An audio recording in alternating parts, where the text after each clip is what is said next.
quase chorou por causa do bruxismo. Começa liberando essa região do masseter aqui, tá? Bem de levinho. Tranquilo? Incomoda? Só um pouquinho. Só um pouquinho, né? Agora, vou pedir pra você ir abrindo a boca aos pouquinhos, tá? Enquanto eu faço esse movimento de abertura, beleza? Boa. É bem doloridinho mesmo. Mais uma. Aê, boa. Tranquilo? Agora vamos dar uma olhadinha no digástrico dele também, que é uma região muito afetada por conta da TTM, tá? Que é o bruxismo. E é bem doloridinho também, ó. Força sua boca contra os dedos, pode abrir bem. Isso. Bem tranquila mesmo. Ajuda muito com dor de cabeça também, tá? É bem gostosinho essa região mesmo.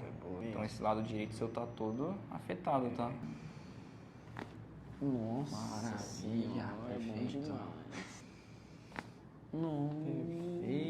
Perfeito.